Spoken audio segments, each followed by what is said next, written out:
공포의 지적에 가장 숭고한 히스테리 환자라는 책을 읽어보았습니다. 자, 왜 숭고하다고 했는지 오늘 강의를 듣고 나시면 아시게 되셨으면 좋겠습니다.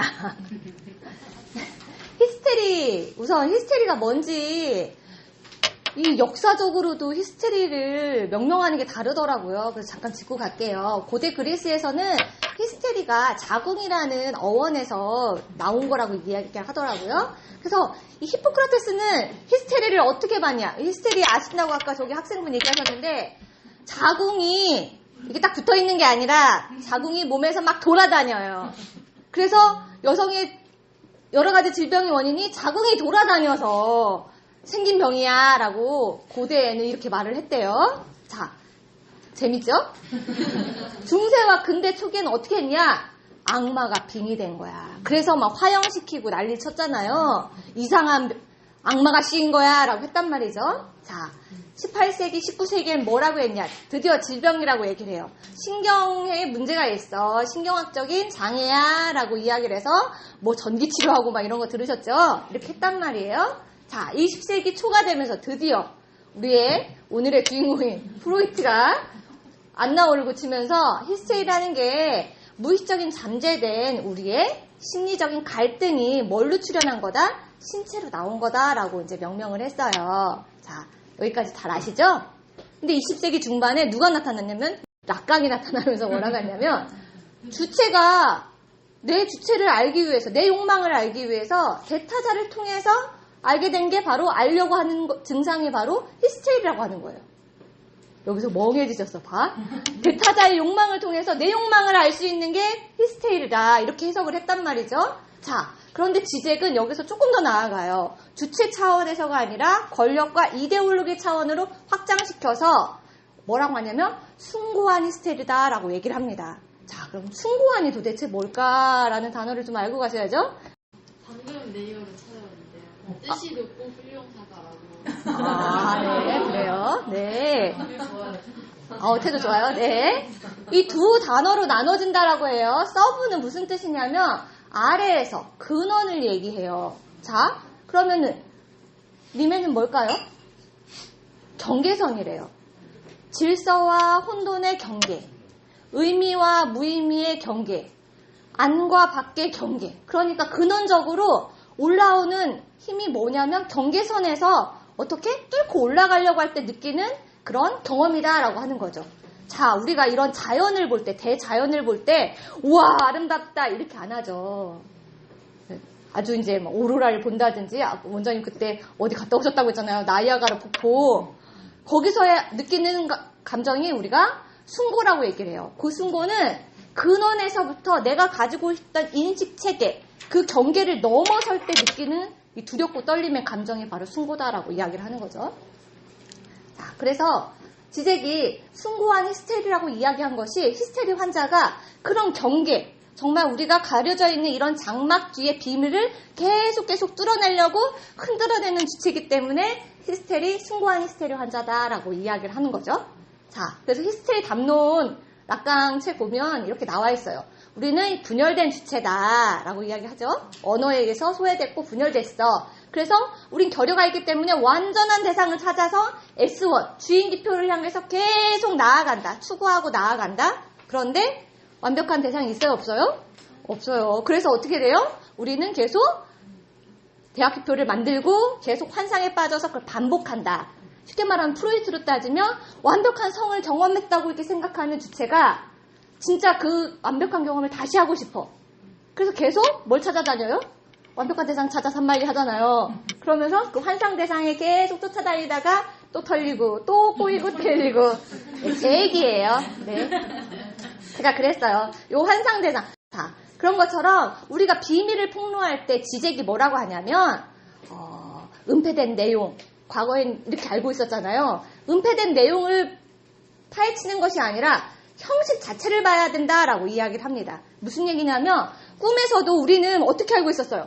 무의식적인 성적인 욕망을 찾아야 돼. 은폐된 내용이 그거라는 거죠. 성적인 욕망이야. 또 상품에서도 이 자본론에 보니까 이 상품이 어떻게 노동의 착취로 그 돈이 어디로 가요? 자본가한테 다 가더라. 이런 내용을 봤단 말이에요. 그런데 네, 그런 내용을 보지 말고 뭘 보래요? 형식을 보래요. 그럼 형식이 뭘까?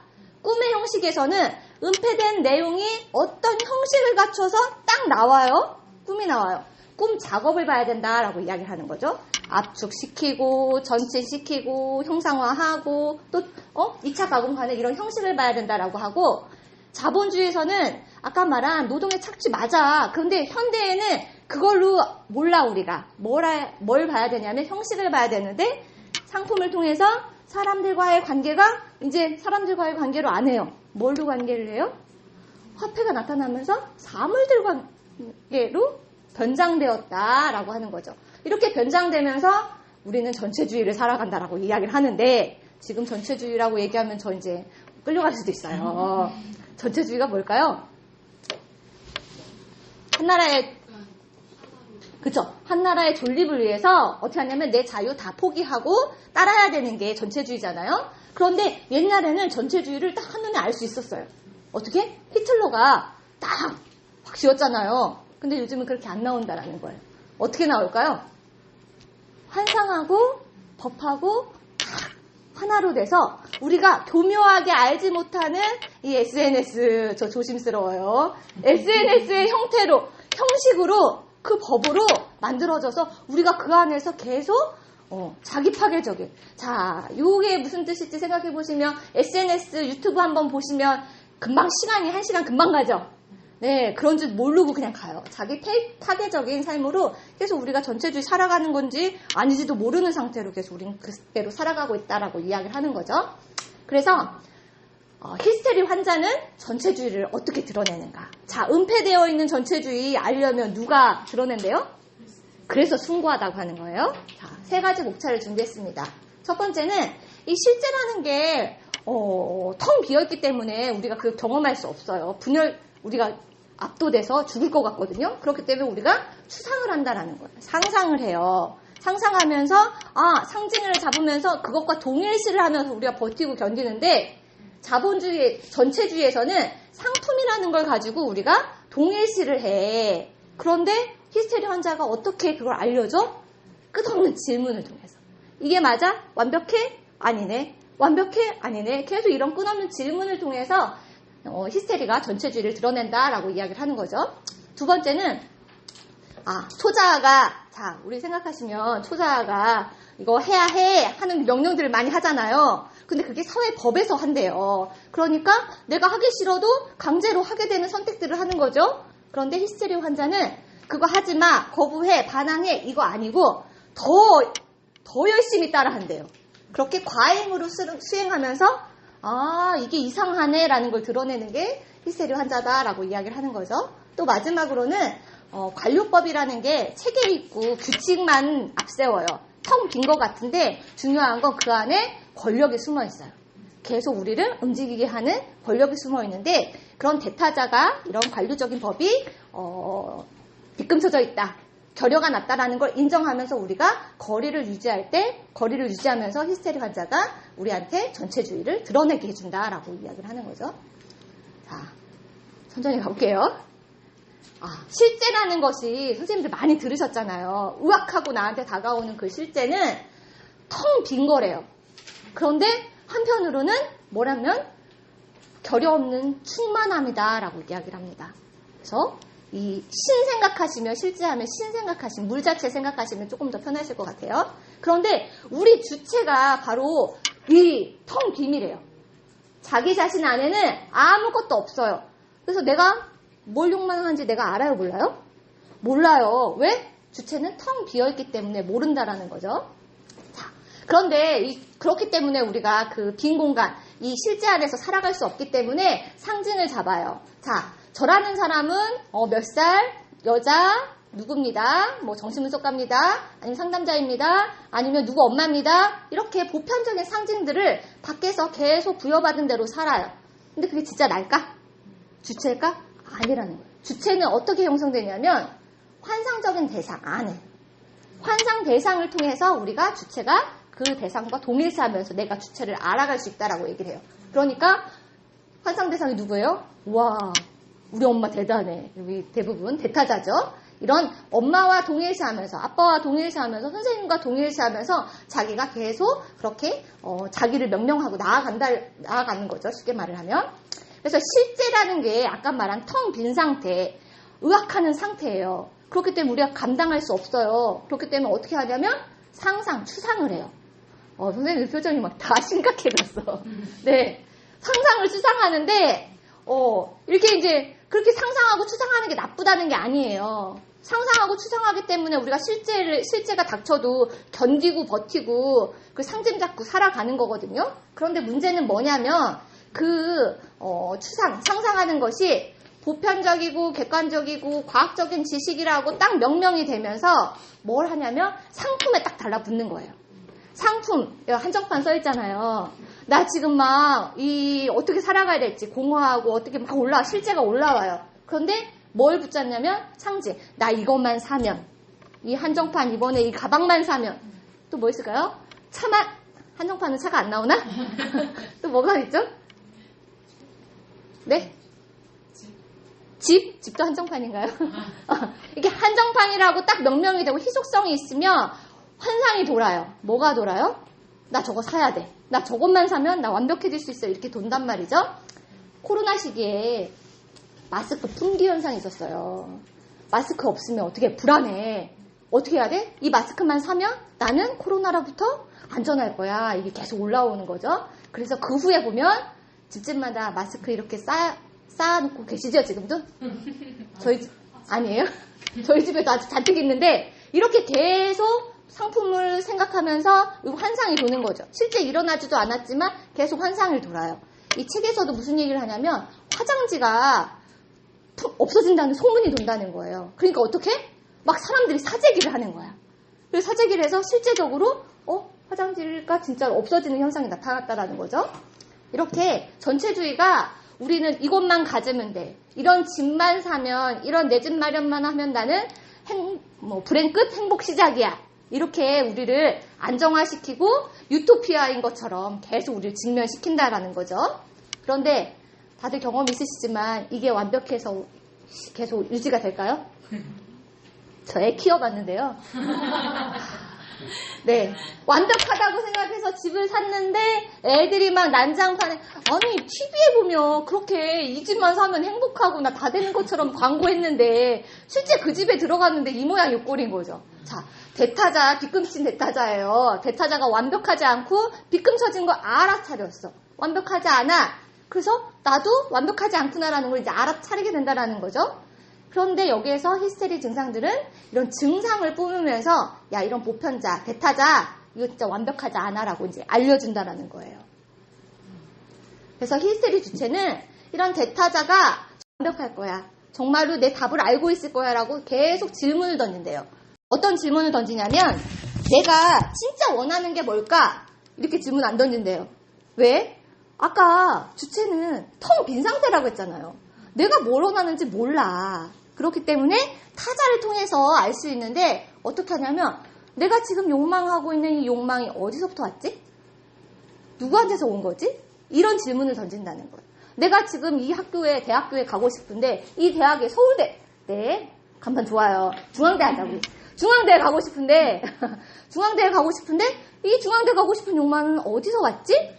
이렇게 질문을 찾아 들어가는 게 히스테리 환자다라고 이야기를 하는 거죠. 그래서 지잭이 말하는 가장 숭고한 히스테리 환자가 우리가 아는 해겔이라고 하는 거죠. 왜냐하면 완벽한 대타자 없어. 대타자에 계속 구멍을 뚫면서 질문을 해가는 것이 바로 해겔이다라고 하는 거죠. 우리가 아시는 것처럼 정의 세상에 왔어. 그런데 뭐라고요? 정의 세상 끝. 그래 행복해. 이게 내가 원하는 세상 됐어. 이렇게 하고 끝나는 것이 아니라 반의 세상을 얘기하면서 합을 이루고 또 거기서 끝이 아니라 또 반합. 계속 절대주의를 향해서 나아가고 질문을 하고 대타자의 구멍을 뚫는 게 바로 히스테리 환자고 그것을 했던 게 바로 해겔이다라고 이야기를 하는 거죠. 그래서 우리는 히스테리 환자의 이 질문을 통해서 우리가 주체가 분열됐구나. 우리 위치를 규정할 수 있고 알 수 있게 된다라고 지잭은 말하고 있습니다. 두 번째는 초자 아주 강력하시죠? 이거 해야 돼. 이거 안 하면 내가 감당할 수 없죠. 초자. 이것처럼 초자의 근본 위치가 뭐냐면 강제 명령의 위치라고 이야기를 해요. 이거 해야 돼. 안 하면 어떻게 마음이 드시죠? 죄책감이 막. 너 왜 그랬어? 왜 못했어? 이것도 못해 하면서 스스로 자책이 막 들어오잖아요. 근데 전체주의성 어떻게 하냐면 자기 개발해야 돼 라고 이렇게 전체주의 이데올로기로 넣어요. 그런데 어떻게? 우리는 자기 개발 안 하면 이제 계속 자책하고 평가절하 하고 있는 죄책감을 느끼게 되는 거죠. 그런데 이 사람들이 우리는 초자의 강제 명령을 그게 가짜인 것도 자기 개발 우리가 다 못할 거라는 걸 알면서도 그 거짓말에 속아 넘어가고 그거에 따라간다라고 얘기를 해요. 왜냐하면 실제가 더 무섭고 공포기 때문에. 실제를 감당하는 것보다 뭘 하는 게 나아요? 죄책감을 느끼는 게 낫다. 이해가 되실까요? 그래서 실제보다 그냥 빨대를 그냥 쓰는 게 낫다. 죄책감 느껴가면서.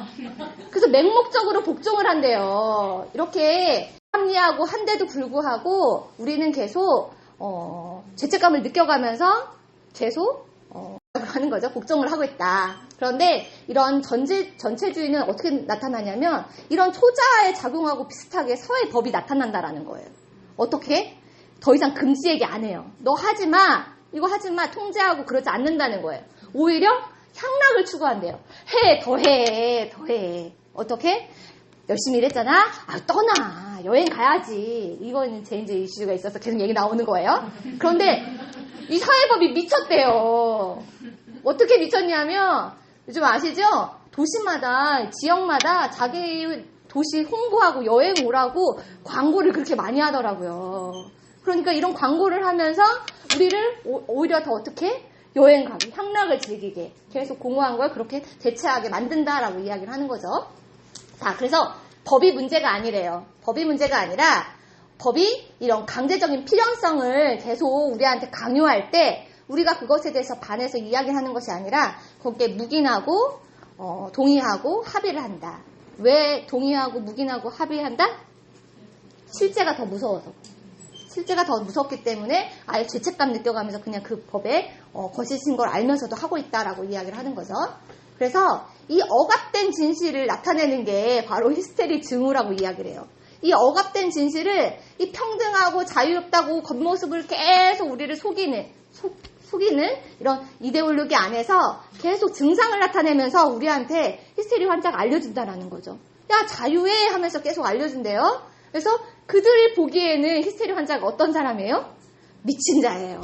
계속 자유로운 선택을 계속 직면하면서 더더더 행동하는 자가 히스테리 환자라고 이야기를 하는 거죠. 예시예요. 유고슬라비아에 이제 군대 가야 되는 사람 갔다 오셨구나. 네. 근데 여기서 생명을 희생시킬 때까지 조국을 위해서 지키겠습니다 하고 서명을 하라는 거예요. 근데 서명은 자유잖아요. 그래서 이 유고슬라비아 학생이 거절했어요. 자, 내 자유 있어요. 자유가 있기 때문에 거절을 한 거죠. 자유로운 결정에 속한다. 왜? 나는 자유로운 행동을 할 수 있는 사람이니까 이런 정당성을 가지고 서약하는 걸 거절했어요. 그런데 뭐라고 하냐면 근데 만약에 상사가 나보고 명령을 내려. 야, 이거 서명해. 그럼 해야 돼요? 안 해야 돼요?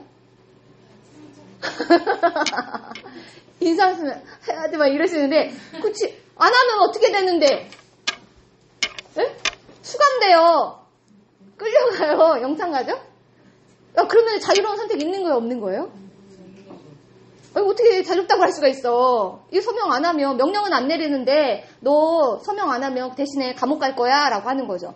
이 환자가 그냥 거기에 순응하고 그러는 것이 아니라 어떻게 하냐면 법정까지 가요. 히스테리 환자는 법정까지 가서 서명하도록 재판에서 명령을 내리는 거죠. 너 서명해. 사인을 해요. 그러면서 뭘 드러내냐면 자신의 목적을 도달했다라고 얘기를 해요. 뭘 드러낸 거야? 더 수행하면서 야, 자유라며. 이게 자유야? 강제잖아. 이거를 드러내기 위해서, 더 드러내기 위해서 오히려 이렇게 자기 목적을 위해서 이렇게 법정까지 간 사례를 지적 이야기를 하고 있었습니다. 다 히스테리 환자 쓰면 이 정도는 해야 되는 거죠. 네. 마지막이에요. 이 관료적인 법의 거리를 유지하는 건데, 이 법이라는 것이 우리의 사회를 이렇게 조직하고 이렇게 구조화하잖아요. 그런데 그게 진정성을 이게 이제 진정시키기도 하지만 또 이렇게 항상성을 유지하기도 하지만 반대로 교란시키기도 하는 거죠. 우리 이제 흥분, 긴장들이 올라올 때 우리도 모르게 이제 어기는 형상들이 있을 때 처벌하고 금지하면서 이 법이라는 체계가 이 양면성을 가지고 있다라고 이야기를 하는 거죠. 그래서 왜냐하면 우리 안에는 이런 이기적인 무한한 이기주의가 있기 때문에 내 안에서 갈등이 막 일어나잖아요.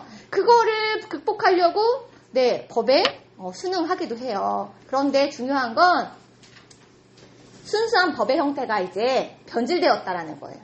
이런 우리 안에 이런 이기적인 욕망들 이런 것들 때문에 정직해야 된다고 그러고 말하지만 법은 순수하게 정직해야 된다라고 말하지만 정직한 사람이 얼마나 될까요? 네, 쓰레기 한 번도 안 버려보신 분. 거짓말 한 번도 안 했다.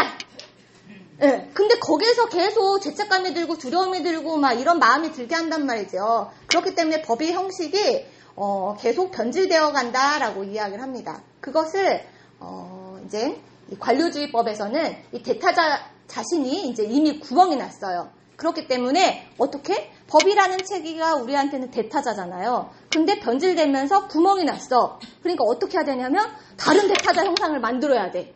그래서 이 독일이라는 체계에서 히틀러를 만든 게 그 경제적으로 너무 어려웠기 때문에 만들었잖아요. 자, 그러면 지금은 어떻게 만들고 있을까요?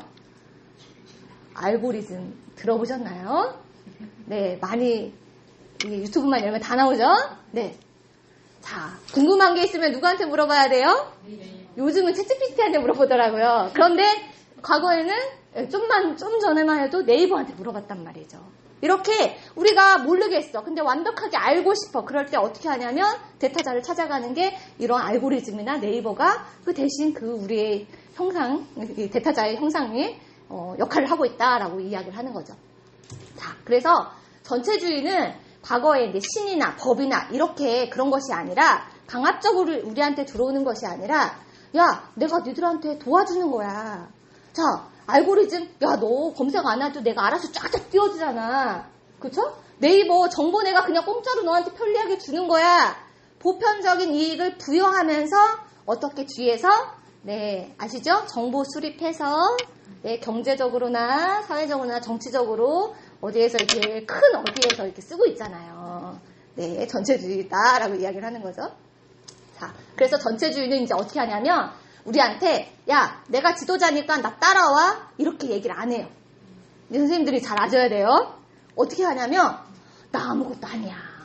내가 그냥 모든 권력은 니들이 있어. 네이버 들어가서 보는 것도 니들 선택이고 니들 자유잖아. 내가 너들한테 자유 다 줬어. 힘도 다 줬어. 나는 그것을 그냥 실현하고 도와주는 사람일 뿐이야. 라고 이렇게 속임수로 안 보이게 변장을 한다라는 거죠. 그래서 이 사리가 재밌어요. 야, 당을 지지하는 인민 그럼 구성원이지. 그런데 당에 대립해? 너 아니지. 네. 이해가 안 가시죠? 그래서 약혼자로 얘기할게요. 내 약혼자는 시간 약속을 잘 지켜. 어긴 적이 없어. 왜? 어기는 순간 너는 내 약혼자가 아니야. 절대 안 돼. 웃으시는 거 보니까 감이 오신 것 같아요. 네. 그래서 관료주의는 어떻게 하냐면 그냥 규칙만 정해놔요. 체계만 있어요. 그래서 우리가 계속 그 굴레 안에서 미친 기계처럼 계속 반복하고 돌게 만든다는 거죠. 텅 빈 장소래요. 근데 중요한 건 이 텅 빈 장소가 그냥 텅 빈 장소가 아니라 그 안에 뭐가 은폐되어 있냐면 음란, 불쾌.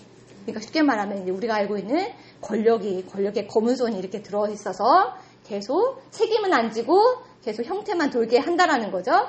사례로 뭐가 있을까 생각을 하다가 이 무안공항에서 이렇게 사건이 있었잖아요. 추락 사건이 있었잖아요. 그때 국토부에서 뭐라고 얘기했냐면 규정을 지켰다. 그렇기 때문에 잘못 없다. 근데 진짜? 나머지 죽은 사람은 어떡해? 엉뚱한 해명을 했다. 그것이 바로 관료주의다라고 얘기하는 거죠.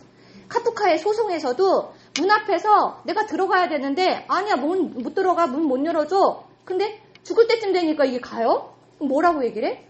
네가 너만 들어갈 수 있는 문이었다. 네가 안 한 거다. 이렇게 얘기를 한다라는 거죠. 자, 그래서 우리가 어떻게 해야 되냐면 알미란 이 알고리즘이 지식 이꼴 권력 다 갖고 있잖아요. S1이나 S2를 다 같이 일치시켜서 하나로 갖고 있단 말이에요. 그 하나로 갖고 있는 것이 바로 전체주의다라고 이야기를 하는 거죠. 그렇기 때문에 거기서 우리는 거리를 둬야 된다라고 얘기를 해요. 공간을 확보해야 된다. 대타자가 완벽하지 않고 결여되어 있어. 그렇기 때문에 완벽한 대상은 나랑 딱 붙어서 이게 아니라 결여되어 있네. 어떻게? 챗GPT가 실수를 하더라고요. 이렇게 엉뚱한 짓 많이 한대요. 원장님 얘기 들으셨죠? 문학 넣으면 뭐 이상한 거 착 나온다고 얘기하시잖아요. 자, 이 알고리즘도 마찬가지예요. 저희 딸내미가 제 핸드폰으로 뭘 하나 봤나 봐요. 내 알고리즘인데 나는 내가 관련된 거라고 딱 생각하고 봤는데 뭐 이상한 게 뜨더라고요.